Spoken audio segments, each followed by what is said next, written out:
Hello everyone and welcome to the allotment journey. You find me outside the old squash arch again. Just thought I'd show you it, as it seems to have taken off, because in the UK we've got a little bit of warm weather coming, plenty of rain, and the warm weather has made it grow. So I thought I'd just tie some bits and pieces in and then show you what we've actually got growing on it. So let's get you moved into a position where I can tie some bits in with you. So I wonder, how's everyone else's arches going? Are they growing well at the moment? Because I know that this one has taken an absolute age to actually get to any kind of growth and get some kind of squashes growing on it. It's taken an absolute mammoth amount of time to actually get it to produce anything. So I'm just wondering how everyone else's arches are coming along, if you're even growing arches, or whether you're growing them along the ground in the traditional way.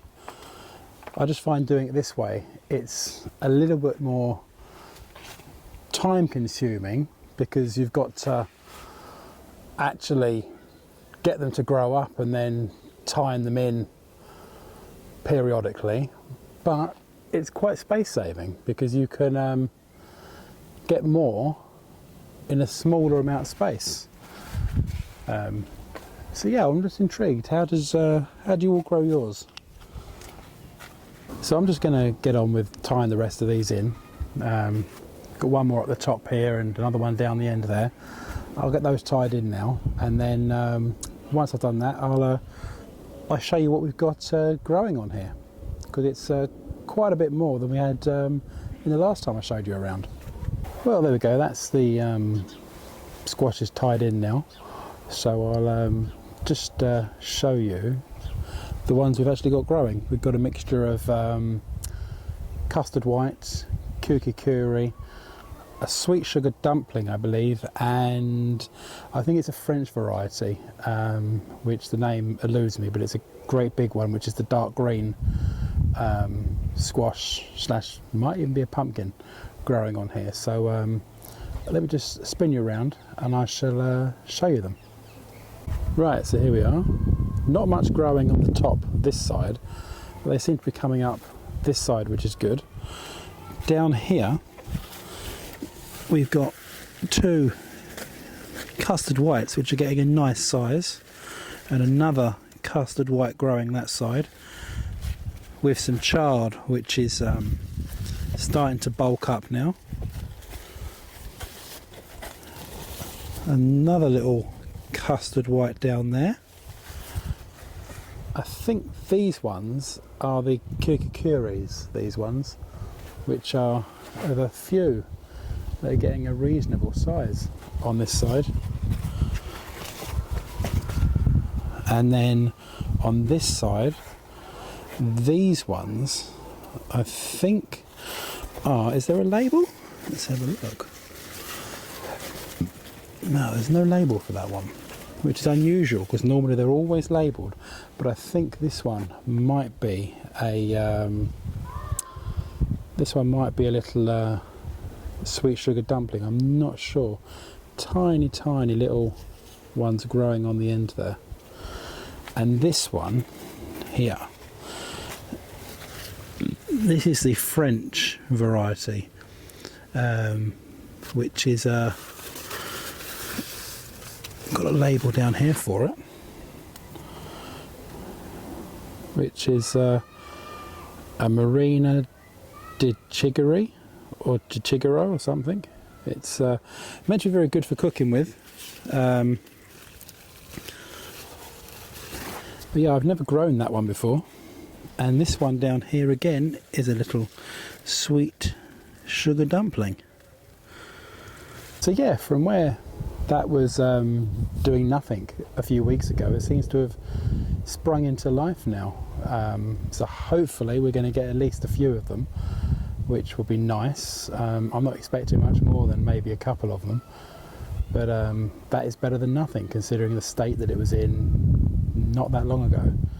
But let me just show you the behind me, the other swede that we got growing, because I think this one's looking a bit better than the mutant swede that was all hit and miss that I showed you the other week. So let me just show you this one over here, and while I'm on the way I might show you the what have I got in there growing behind me, the celeriac, which is just behind me. Never grown that again before. It's put a lot of leaf on, but let me just show you it behind. Yeah, so this bed, this is the celeriac, which I believe, if memory serves me correctly, is part of the celery family, because these tops are just like if you're growing celery, but these obviously celeriac grow as a bulb underneath the ground, which I'm presuming under here there will be a nice big bulb forming, as it seems to be putting on a lot of growth on the top, but I can't seem to see anything underneath.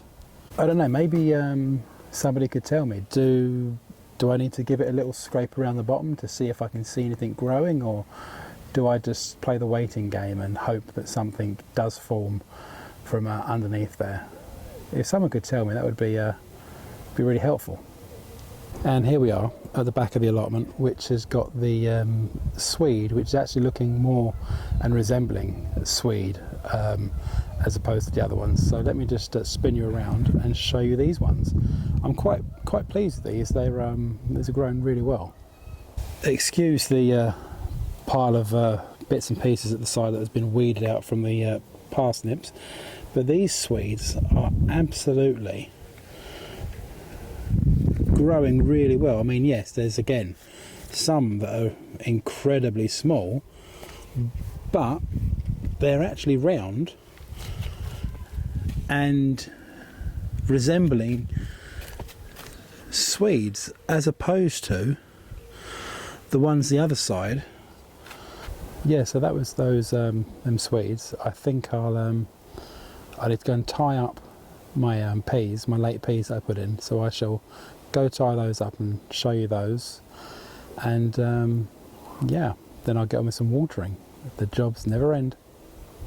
Right, so this is the peas. Do you remember from a few weeks ago when I showed you them? They were tiny little things, done hardly anything, but they seem to have taken off now, and they're starting to really swell now. So I just need to tie a couple of these ones in, and then I can show you them. So let me just grab my string and just tie some of these in. I'll get on with this, and then I shall I'll just show you them in a moment. And there we go, there's the peas all nicely tied in, and some of them are actually getting rather big, so some of these might be able to be picked soon. But yeah, these were absolutely terrible at one point, hardly doing anything, but now they have just started to grow. And while I'm here, still getting loads of raspberries. Absolutely wonderful. Fresh raspberries every day. And also, on another note, a nice little Christmas potato growing up. So eventually, when that's ready to be harvested, we can try out the potato sieve that I built the other day. Well, so much for the watering. Didn't manage to get that done tonight. We decided to try and make some rosehip jelly and rosehip syrup for some nice vitamin-rich drinks. So we were picking some of the many rose hips that are on the dog rose bush to make into some cordial. So we got sidetracked, as you do when you're at the allotment, you end up doing another job. When you meaning to do another job, you do something else. So tomorrow we'll be getting in the cabbages tomorrow, and of course watering, which we should have done today, but hopefully I'll give the seedlings a quick water in the polytunnel. But yeah, other than that, everything else should be fine. So yeah, if you've enjoyed this little video again from the allotment journey, then please like and subscribe, and I'll see you in the next one. Goodbye.